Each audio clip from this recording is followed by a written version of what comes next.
মঙ্গলবার কলকাতা সহ জেলায় জেলায় বোমাতঙ্ক। কলকাতার সিটি সিভিল কোর্ট থেকে শুরু করে আসানসোল জেলা আদালত, দুর্গাপুর মহকুমা আদালত, মুর্শিদাবাদ জেলা জজ অফিসে বোমা রাখার হুমকি মেল ঘিরে শোরগোল।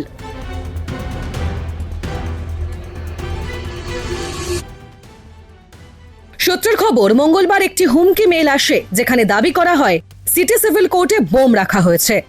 সেই খবর চাউর হতেই তড়িঘড়ি খালি করে দেওয়া হয় গোটা বিল্ডিং। তল্লাশি শুরু করে পুলিশ।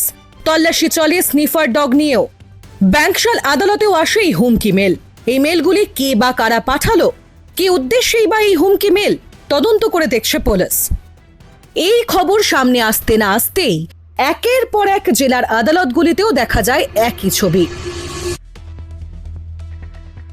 ঘড়িতে তখন বেলা প্রায় 12:30। আসানসোল জেলা আদালতে ব্যস্ততা তুঙ্গে। বিভিন্ন এজলাসে চলছে শুনানিও। সূত্রের খবর, ডিস্ট্রিক্ট জজের মোবাইলে একটি ফোন আসে। আদালত চত্বরে বোমা আছে। সঙ্গে সঙ্গে আইনজীবীদের, আদালত কর্মীদের ও বিচার প্রার্থীদের বিল্ডিং ছেড়ে বেরিয়ে যাওয়ার নির্দেশ দেন বিচারকরা। বিচারকেরাও এজলাস ছেড়ে বেরিয়ে যান। তড়িঘড়ি সেখানে পৌঁছয় পুলিশ। এরই মাঝে খবর আসে দুর্গাপুর মহকুমা আদালতেও বোমা রাখা রয়েছে বলে দাবি করে একটি মেল করা হয়েছে। সঙ্গে সঙ্গে দুর্গাপুর মহকুমা আদালত থেকেও সবাইকে বেরিয়ে যাবার নির্দেশ দেওয়া হয়। আদালত চত্বরে স্নিফার ডগ নিয়ে পৌঁছে যান আসানসোল দুর্গাপুর পুলিশ কমিশনারেটের বম্ব স্কোয়াডের কর্মীরা। চলে তল্লাশি। হঠাৎ এমন পরিস্থিতিতে হতচকিত হয়ে পড়েন সকলে। চাঞ্চল্য ছড়িয়ে পড়ে আদালত চত্বরে। সাহেবরা বলেছেন আপনারা এখন নেমে যান নিচে। ওনাদের কাছে যে খবর আছে তাতে ওনাদেরকে নির্দেশ দেওয়া হয়েছে যে আসানসোল এবং দুর্গাপুর কোর্ট খালি করে দেওয়ার জন্য সম্ভবত বম্ব স্কোয়াড পাঠানো হচ্ছে। বেল পিটিশনও করছিলাম, সঙ্গে সঙ্গে ডিস্ট্রিক্ট জাজ বললেন একটা উড়ো ফোন এসছে যে কোর্টের আশেপাশে বোম আছে। ঠিক আছে, এই জন্যই তিনারা নেমে গেলেন এটা নিয়ে তদন্ত। সপ্তাহের দ্বিতীয় দিন আইনজীবীরা শুনানির জন্য হুড়োহুড়ি করছেন মুর্শিদাবাদ জেলা আদালতে। সাধারণ মানুষ থেকে অন্যান্য কর্মী সবাই নিজেদের কাজে ব্যস্ত। এরই মাঝে খবর মিলল জেলা জজ অফিসে এসেছে হুমকি মেল। হুমকি মেলে লেখা রয়েছে বোমা মেরে আদালত উড়িয়ে দেওয়া হবে।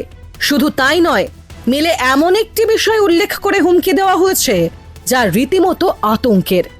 মুর্শিদাবাদ জেলা বার অ্যাসোসিয়েশনের সভাপতি আবু বাক্কার সিদ্দিকী জানান, এসআইআর নিয়ে মুর্শিদাবাদ জেলা জজ ও জেলার অতিরিক্ত দায়রা বিচারকরা যাতে কোনো রকম হস্তক্ষেপ না করেন তা জানিয়ে হুমকি মেল করা হয়। এদিন তড়িঘড়ি সেখানেও শুরু হয় তল্লাশি। থ্রেট করে একটি ইমেল এসছে এবং ডিস্ট্রিক্ট জাজের ইমেল মেলে, এবং তাতে এইটাই বার্তা হয়েছে যে এসআর কাজে যদি তারা অন্য কোনো কিছু চিন্তা ভাবনা করে তাহলে তাদেরকে বোম মেরে উড়িয়ে দেওয়া হবে এবং গোটা চত্বর, কোর্ট চত্বরকে উড়িয়ে দেওয়া হবে। বিভিন্ন জায়গায় বোম রাখা হয়েছে। এই সংবাদ পাওয়ার পরে পুলিশ প্রশাসন, বিভিন্ন আধিকারিক তারা ছুটে এসছেন। স্নেপার ডগ এসছে, তারা পরীক্ষা নিরীক্ষা করছেন এবং আদালতের চত্বর আতঙ্কিত। চুঁচুড়া আদালতেও পাঠানো হয় হুমকি মেল। জানা যায় জেলা জজের মেলে আসে হুমকি। সেখানে আবার লেখা হয় আরডিএক্স বিস্ফোরণ ঘটানো হবে।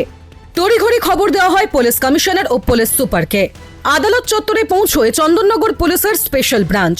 মেটাল ডিটেক্টরের মাধ্যমে আদালতে আসা সকলকেই তল্লাশি করা হয়। আইনজীবী কিশোর মণ্ডল বলেন, এসআইআর নিয়ে সুপ্রিম কোর্ট জেলা আদালতগুলির বিচারকদের যে আদেশ দিয়েছে সেই কারণে এগুলি করা হচ্ছে।